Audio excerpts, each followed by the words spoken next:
Dr. Jeff Myers, thank you so much for coming on the show. It's great to have you. First of all, what did your recent poll find about the way young Americans view Israel? Well, we found that about half of young Americans think that Israel's campaign against Hamas in Gaza is unjust because Israel has greater military power and wealth, which gives a lot of insight into exactly why or how young people reason the way they do. We saw the polls back in November and December saying that they thought Hamas's military efforts in slaughtering 1,200 people and taking 250 captives were justified because of Palestinian grievances. And now we see that young adults are really doubling down on that. They're actually taking the Hamas line. A third of young adults in America say that Israel does not even have a right to exist. And how does this compare to the way older generations view Israel? It's almost the exact opposite. So if 70% of Americans generally support Israel, 70% of those in Gen Z generally do not support Israel. They are anti-Israel. So it is in one generation, the impact of the education system students have received was sort of a neo-Marxist perspective where everything in the world is very simple. It can be explained by the oppressor versus the oppressed. Our professors tell us who the oppressors are, so then we can figure out who the oppressed people are, and we can stand alongside of them no matter how vile their tactics.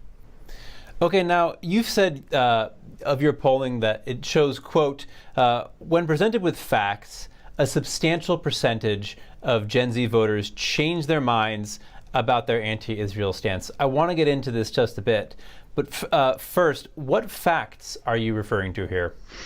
Well, the facts about Israel's history, the history of the region, the facts about Hamas's history, the facts about the Palestinian refusal to ever form a state, the facts about Israel's commitment to rules of engagement that protect non-combatants more than any other army in history, those kind of facts.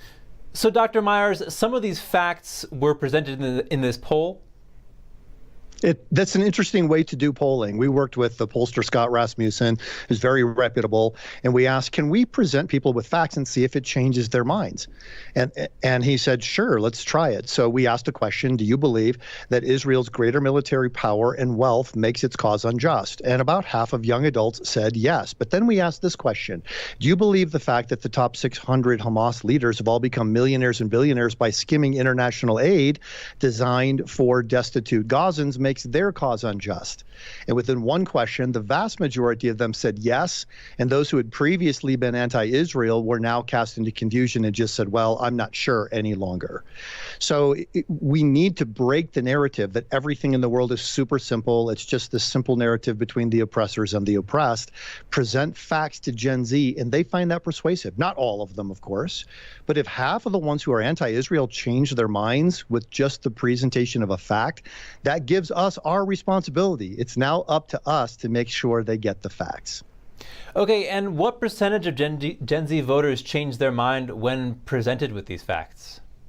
Well, about 50% of them changed their minds. Well, I should say 50% of them either changed their minds or said, now I'm not sure. So then the number who said they weren't sure went up quite a bit. They didn't want to admit that Israel is good, but they had to grapple with the fact that Hamas is evil. And once people understand that Hamas is evil, they do not care about the Gazan people.